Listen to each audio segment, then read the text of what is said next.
Subhanallah walhamdulillah, Subhanallah walhamdulillah, wa la ilaha illallah, wallahu akbar. সুপ্রিয় দর্শক, আসসালামু আলাইকুম। বাংলার কৃষি টিভির এই মুহূর্তে অবস্থান একজন প্রান্তিক কৃষকের এখানে। উনি কিন্তু অনেক বড় একটি গরু লালন পালন করে অত্র এলাকায় সাড়া ফেলে দিয়েছে। এই মুহূর্তে এই গরুটি সম্পর্কে বিস্তারিত ধারণা দেওয়ার চেষ্টা করব। অনেক বড় একটি গরু পেয়ে যাবেন আপনারা অনেক কম রেটে। উনি আমাকে যেটা আসার পরে বলেছে, এই মুহূর্তে ওনার সাথে কথা বলে আপনাদেরকে বিস্তারিত ধারণা দেওয়ার চেষ্টা করছি। থাকুন আমাদের পাশে। আসসালামু আলাইকুম ভাই। ওয়ালাইকুম সালাম। কি অবস্থা ভাই, কেমন আছেন? আলহামদুলিল্লাহ ভালো, আপনি কেমন আছেন? এই তো আলহামদুলিল্লাহ ভালো আছি। এই মুহূর্তে আমি যে জায়গায় আছি, এই জায়গার কিভাবে আসবে আপনার ঠিকানাটা যদি বলতেন। এটা হলো ব্রাহ্মণবাড়িয়া নাসিরনগর গুকরণ গ্রাম। আচ্ছা আচ্ছা, আপনার নামটা যদি বলতেন। মোহাম্মদ আব্দুল্লাহ। মোহাম্মদ আব্দুল্লাহ। এবছর কয়টা গরু লালন পালন করেছেন? দুইটা। এই যে আমরা সুন্দর একটি ষাঁড় গরু দেখতে পাচ্ছি, অনেক বড়। এটার লাইভ ওয়েট কতটুকু আছে? এটা 900 প্লাস আছে। 900 প্লাস। দাম কি বেশি চাইবেন না কম চাইবেন? ভাই দাম আহামরি চাইতাম না, দাম সীমিত চাইতাম। আমরা তো অনেক জায়গায় যাই, অনেক সময় দেখা যায় 5 লাখ টাকার গরু 15 লাখ টাকা চাই। না ভাই, এরকম চাইতাম না। এরকম চাইবেন না? না না না।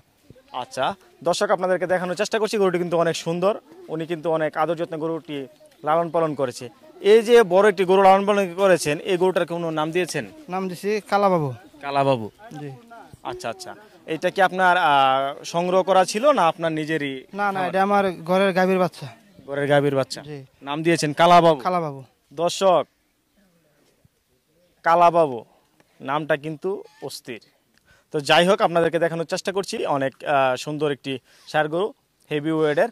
তো এই গরুটি আপনি কত টাকা দাম চাচ্ছেন? আমি এই গরুর দাম চাচ্ছি 6 লক্ষ টাকা। 6 লক্ষ টাকা চাওয়া দাম। আলোচনার সুযোগ আছে? জি, সুযোগ আছে। দর্শক, চাওয়া দাম 6 লক্ষ টাকা। অনেক জায়গায় দেখা যায় অনেকে অনেক দাম বলে থাকে। কত টাকা বিক্রি করবে এর কাছাকাছি বলেছে, কারণ উনি এর আগেও আরও গরু লালন পালন করেছে, ওনার একটা ধারণা আছে। আপনারা যারা নিতে চাচ্ছেন, আপনারা আসবেন, যোগাযোগ করে আসবেন, দেখবেন, তারপর আলাপ আলোচনা সাপেক্ষে ওনার কাছ থেকে ক্রয় করতে পারবেন। এখানে তো আলাপ আলোচনা সাপেক্ষে ক্রয় করার সুযোগ আছে? সুযোগ আছে। এই মুহূর্তে আমরা যে গরুটি দেখতে পাচ্ছি, নাম দিয়েছেন কালাবাবু। তো আপনি এর আগে কি হচ্ছে বড় বড় গরু লালন পালন করেছিলেন? পালন করছি। এর নাম ছিল রাজা এবং বাদশা। রাজা এবং বাদশা দুইটি ছিল। এবারও দুইটি। দুইটার নাম কি কি দিয়েছেন? একটা নাম হলো সাদা বাবু আর একটা নাম হলো খালা বাবু। আচ্ছা আচ্ছা। তো এই গরুগুলার পিছনে যে আপনি সময় দিচ্ছেন, আপনি কি শুধু গরুই লালন পালন করেন না অন্য কোনো ব্যবসা আছে? না, আমার মুদিমালের ব্যবসা আছে, বাজারে ব্যবসা করি। পাশাপাশি আমি দুইটা গরু লালন পালন করি। এর পাশাপাশি এই যে বড় দুইটা গরু লালন পালন করছেন, যেহেতু আপনার ব্যবসা আছে, ব্যবসাতে থাকা লাগে, এই দুইটা গরু আপনার ব্যতীত আর কে এটাকে দেখাশোনা করে? আছে আমার ঘরে ফ্যামিলি, আমার ওয়াইফ আছে, আমিও সুযোগে লালন পালন করি। দুজনে মিলে এই গরুগুলাকে লালন পালন করছি। দর্শক, আপনাদেরকে দেখানোর চেষ্টা করছি। আপনারা যারা নিতে চান, পছন্দ যাদের হয়, আপনারা যোগাযোগ করে বাইরের সাথে আসবেন, বাইরে এখানে দেখবেন, তারপরে আলোচনার সাপেক্ষে ক্রয় করতে পারবেন। ধন্যবাদ ভাই, ভালো থাকবেন।